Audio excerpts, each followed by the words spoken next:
So here I am going to design a simply supported beam.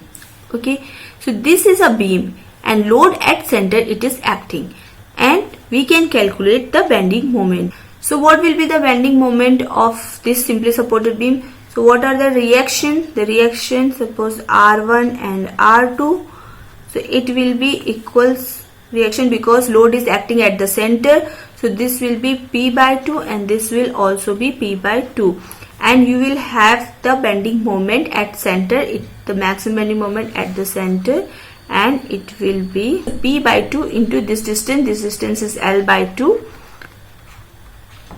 and this is also L by 2. So it will be equals to P by 2 into L by 2. So this is the PL by 4. So that will be the bending moment. Okay. So what is the bending stress? Bending stress is equals to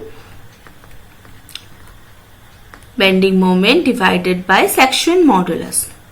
Okay, section modulus. So section modulus for this type of circular section. So suppose the dia of this supported beam, this beam is capital T. So what will be the Z value? Z value will equals to pi d cube by 32. So we can say the bending stress will equals to PL by 4 into pi d cube by 32. So we can say this will be 8 into PL divided by pi d cube. If I am putting some values and say this is approximately 180 ampere. So this type of the bending stress is coming. Is it safe or not? If we are using this beam is made with SS316 which is having the yield strength of material is 290 ampere. So yield strength of material is 290 ampere. If I am taking some factor of safety, so for that the bending stress, allowable bending stress, allowable stress will be equals to whatever yield strength is coming divided by some factor of safety. If you are taking factor of safety is 1.5 and this is 290, so this will be how much? 193.3 ampere. Okay. So this value whatever I have calculated 180 ampere which is less than 193.3 ampere. So we can say it is safe because allowable bending stress is 193.3. You can go up to 193.3 ampere. So we can say it is safe. How we have calculated the yield strength of that material? The yield strength of material we find the quasi-static process. What does it mean?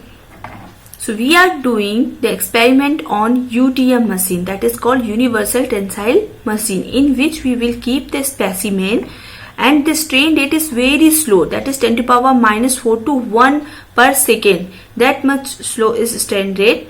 So this type of the piece is there and we are giving the tensile force.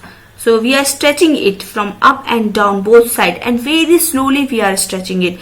Why it is called quasi-static? It is also called reversible process because it takes that much time to get their position again. Okay, so we cannot see, it's a very slowly they are changing their shape. How they are changing their shape? Up to the elastic limit. When it is in elastic limit, it's a linear portion is there. It's looking same. It's not after this elastic region when you are getting the plastic region. So it is giving the necking. Here the maximum load, ultimate tensile strength of that material. After that it will fracture. Why it is going down? Because if you are not increasing, even decreasing the stress, decreasing the load, then also it will get fracture. So like that we can find the graph. This is the engineering stress versus engineering strain. But actually we will find the graph through the experiment, true stress versus true strain. So it will not go down, it will go up like this. Okay, so this is like this. You can say this is the engineering stress versus engineering strain graph and this is the true stress versus true strain graph. It will go here and here it will fail. So okay, what does it mean of engineering stress versus engineering strain and true stress versus true strain graph? Suppose you are taking one block is there. Okay, it is having some diameter D and length is L. Okay, so here each and every time, what is the stress? Stress is nothing but force by area.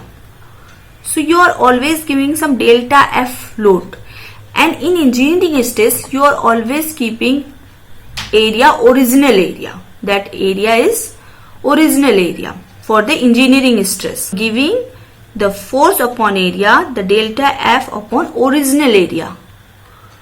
But as you are increasing the force, the area is changing actually. So, but it is always taking in a division original area.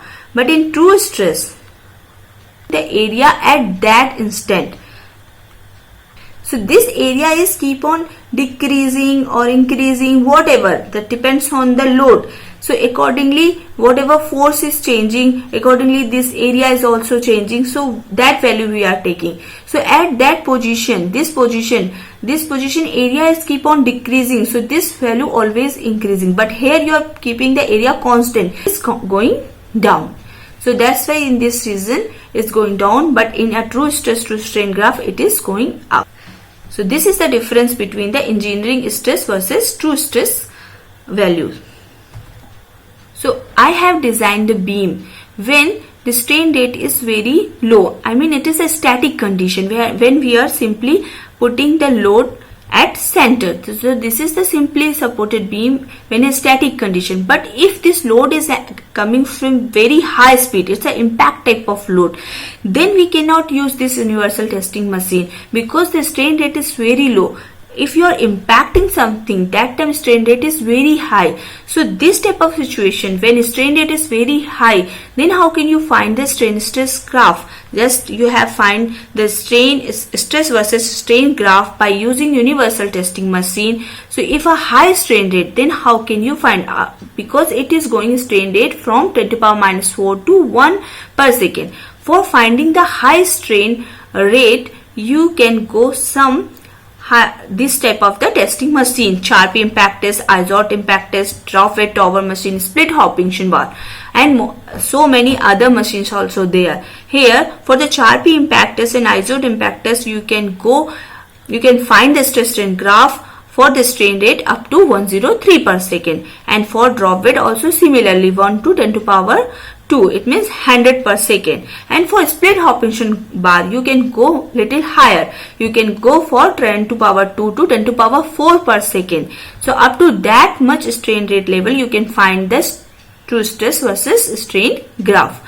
So okay, so here I have shown you a simply supported beam is there. So how can you design, and what is the mean of yield strength and what is yield stress, and how can you calculate the allowable stress? And you can say, okay, my design is safe, and if it is having the high strain rate, so for that from where you can find the stress strain graph. So simply if you are finding the strain graph, so how can you use for the simulation? Here I have done the hand calculation, but if you are doing this type of the question by using FE simulation softwares, so you have to apply, you have to give some material properties like Young's modulus of elasticity, Poisson ratio and density. But if it is having high strain rate high strain rate, at that time how can you give the properties for the FE simulation?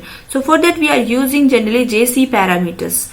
So what is the JC parameters? I mean Johnson-Cook parameter, and why this is required, and how can we calculate the parameters by using the stress strain graph? So that I have explained through some video, and I will give you the description box. Actually this video I have made because you can get the feeling why we are using these JC parameters, why we are not using the simple static analysis, and what the material properties, the difference of the material properties, how the material flow stresses are going.